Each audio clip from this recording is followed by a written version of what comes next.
Hola, ¿qué tal? Bienvenidos al canal de Latte & Code un día más para hacer un repaso de la recetilla que he publicado hoy que hablaba de carrying, ¿vale? De esta transformación. Antes de empezar, y para no hacerlo, no quiero que sea muy largo este vídeo, consiste en repasar pequeños conceptos, pero sí que quiero agradecer a mis Patreons, Jorge, Alex y Joseba, por su apoyo para que siga grabando este tipo de vídeos. Como habréis visto en la receta, carrying es una transformación que nos permite pasar de invocar funciones de esta manera, es decir, como lista de argumentos, a invocarlas así, como una composición, ¿vale? Así que vamos a verlo un poco más en detalle, que siempre las recetas pues van muy al grano, y os lo voy a explicar un poquito más. Lo primero de todo, ¿por qué podemos hacer carrying en JavaScript? Básicamente por dos motivos. Lo primero, porque las funciones en JavaScript son ciudadanos de primera clase, es decir, las podemos pasar como argumentos y devolver, es decir, actúan como cualquier otro tipo, como puede ser un número, una cadena, un string y demás, un objeto. Y por otra parte también tenemos la maravillosa característica de las closures, es decir, esa característica que nos permite recordar variables que se encuentran en el contexto. Es decir, si nosotros, por ejemplo, tenemos una función que sea foo y le pasamos aquí un argumento y luego devolvemos otra función que sea var, que lo que hace es recibir otro argumento, nosotros podemos hacer básicamente emplear console.log, podemos emplear sin ningún problema la variable a que empleamos, que pasamos en la primera invocación, ¿vale? Es decir, si nosotros hacemos esto, foo, y luego pues vamos a pasarle un 2, const def, ahora nosotros podemos hacer console.log def, pasarle un 4 y lo que obtendremos por pantalla será un 2 y un 4, porque este 2, gracias a la closure, lo estamos recordando. Y por tanto, ahora sabiendo esto, ¿qué significa carrying? Vale, pues carrying, como os decía en la receta, es una transformación que nos permite pasar de invocar funciones así a pasarlas a invocar así, mediante la composición. Entonces, vamos a verlo con un ejemplo para que lo entendáis bien. Imaginad que esta función, básicamente nosotros tenemos una funcioncilla por ahí que multiplica, es decir, la función tonta que recibe dos argumentos y lo que hace es, pues, devolver su multiplicación, de modo que nosotros podemos hacer esto. Y evidentemente obtenemos 6. Ahora, ¿qué nos permite? ¿Para qué puede servir? ¿Cómo hacemos la transformación mediante carry? ¿Vale?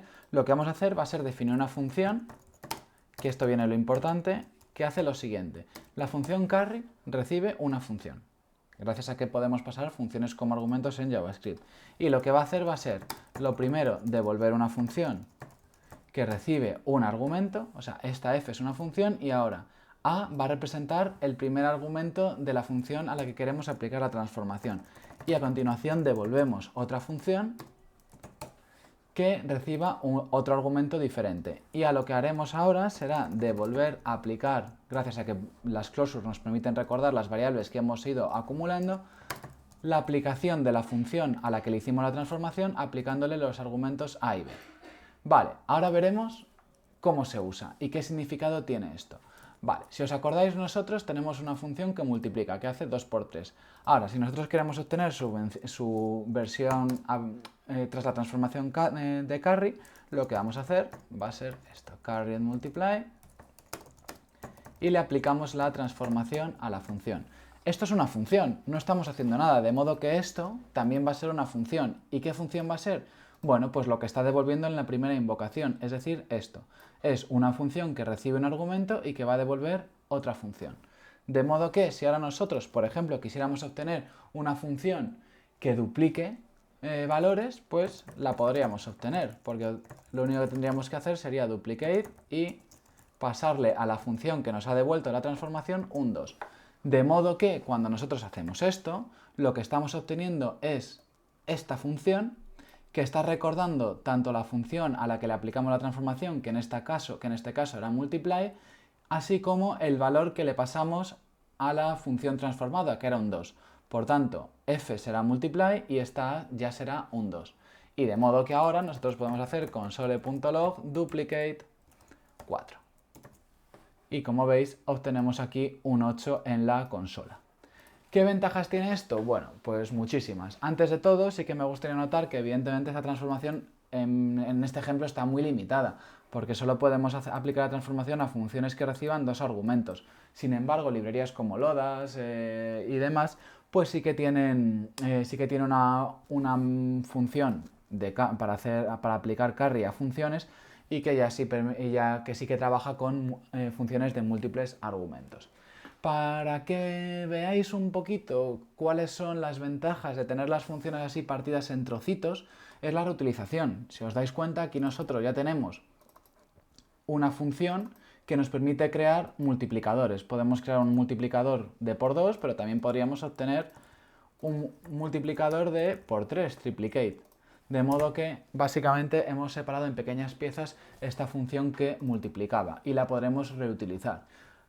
Imaginad, por ejemplo, por otra parte, que nosotros tuviéramos una función que se encarga de loguear, que recibe, por ejemplo, pues la fecha del log, la severidad y el mensaje a loguear, y esto pues lo que hiciera, ¿no? Console log lo que fuera, ¿vale?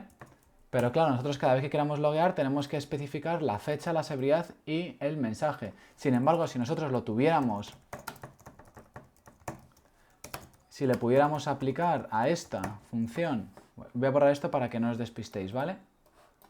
Si nosotros la tuviéramos en carried, ¿vale? Le aplicáramos la transformación, nosotros podríamos tener, por ejemplo, log today y pasarle pues la fecha de hoy. Pero no solo eso, podríamos tener una función que hace log today critical. De modo que a la función de log today le pasáramos critical. Y como veis, tendríamos pequeñas funciones que ya encapsulan funcionalidad y no tendríamos que estar invocando todo el rato log, new date, critical y el mensaje. Sino que ya con esta función, por ejemplo, de log today critical, podríamos loguear mensajes críticos que han sucedido hoy. Ha ocurrido un error. Y eso es la ventaja de esta transformación tan famosa y que suele aparecer en las entrevistas de trabajo. Así que nada, si os ha gustado este vídeo, quedaos suscritos, dejadle un me gusta y nos vemos en los siguientes. Muchas gracias y que paséis muy buen día.